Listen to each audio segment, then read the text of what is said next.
Hi guys, Miss Linver here. So today what we're going to do is we're going to look at a story. And we've been talking about all the elements of a plot, right? We talked about the exposition. That's where the setting and the characters are revealed to us. We talked about the conflict, which comes next. That's the big problem of the story. After the conflict, we have the rising action where things start to get a little trickier. Things are starting to build up. And then the climax is at the top of that triangle, the top of the mountain, where everything sort of explodes. It's the most exciting part. Everything sort of changes in the story. I like to call it the turning point, too, because that's when everything turns around and changes. Then we have the falling action, where things start to die down that are related to that problem.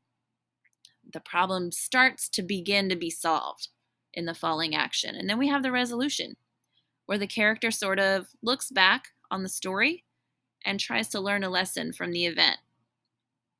Okay, so the story we're going to look at today is called Turkey Hunt.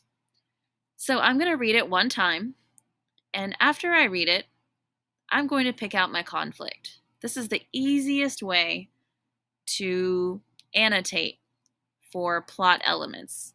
Look for conflict first. Even though it doesn't come first on the plot chart, conflict is the easiest thing to spot, right? Because we all know what conflict sounds like and looks like.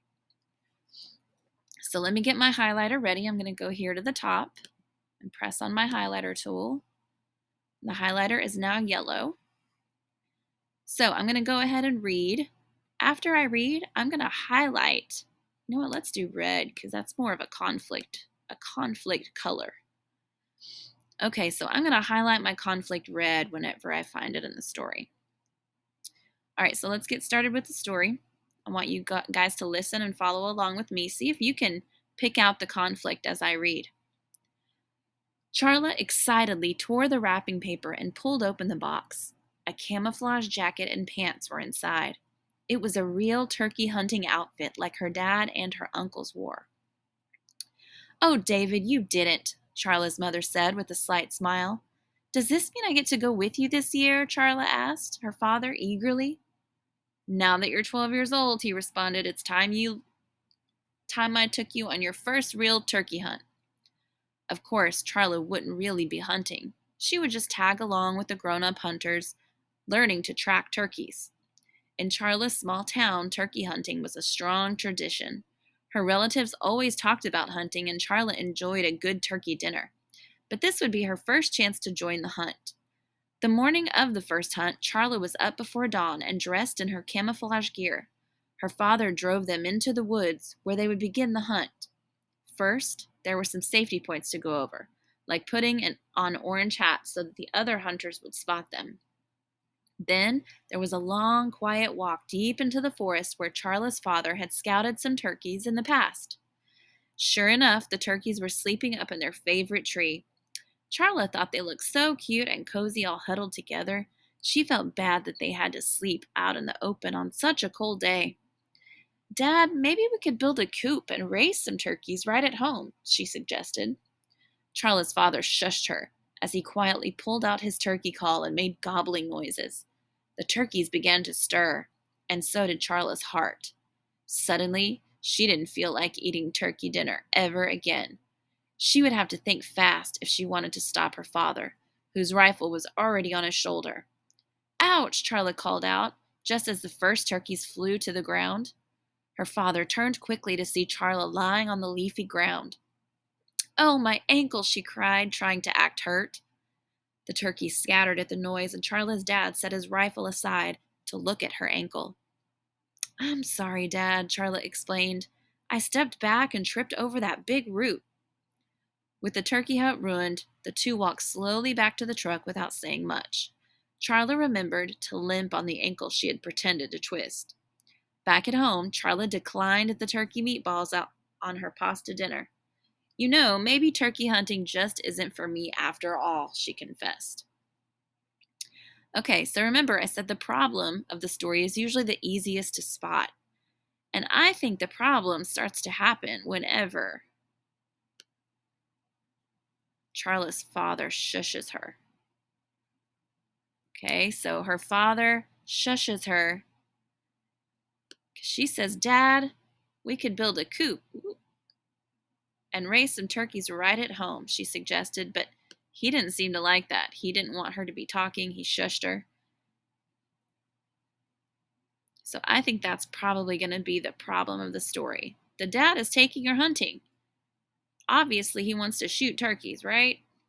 But Charla is having a problem immediately. She doesn't like this idea all of a sudden. So that's what causes the main conflict of the story. So let's go up here and we're going to change our highlighter. Let's do pink. I saw another part down here because I know that the resolution is when the main character starts to think about what happened and maybe they learned a lesson or they achieved something and they're thinking about it. So, right here, this seems to be the moral of the story for Charla. Back at home, Charla declined the turkey meatballs on her pasta dinner. You know, maybe turkey hunting just isn't for me after all, she confessed. So this is when she realizes, hey, I've changed. At the beginning of the story, I really wanted to go turkey hunting with my dad. But now that I did it, I don't feel like it's for me. So she's sort of reflecting on that at the end of this story. So now that we know the problem and we know the resolution, we can fill in the rest of it. Now, of course, the easiest is usually the setting and the characters. So let's go ahead and highlight our setting and our characters. So turkey hunting, they're going to go turkey hunting. David and Charla's mother are characters. So Charla's small town. So she's in a small town and it's turkey hunting season. That means it's probably pretty cold outside. And she's opening wrapping paper. So maybe it's Christmas or winter time, I'm guessing. So even though it doesn't say that it's winter time, I need to use my context clues to figure that out because it helps me understand the story and what they're doing. All right, so I have my setting and I have my characters. So now I'm going to go on to, let's see, the rising action. What color do I want that to be? Let's do purple. So I know that the rising action comes right after the conflict. So there's a lot of stuff here before we get to the conflict. That's okay. So the rising action has to be here somewhere. Oh, here we go. So things are starting to get worse. We know what the problem is. The turkeys began to stir, and so did Charla's heart. Suddenly, she didn't feel like eating turkeys ever again. She would have to think fast if she wanted to stop her father, whose rifle was already on his shoulder. All of this, guys, is leading up to the most exciting part where she decides to do what when everything changes in the story. So, the most exciting part, let's use blue for that. Ouch, Charla called out, just as the first turkeys flew to the ground. Her father turned quickly to see Charla lying on the leafy ground. Oh, my ankle, she cried, trying to act hurt. Turkeys scattered at the noise, and Charla's dad set his rifle aside to look at her ankle. Okay, so this is where everything changes.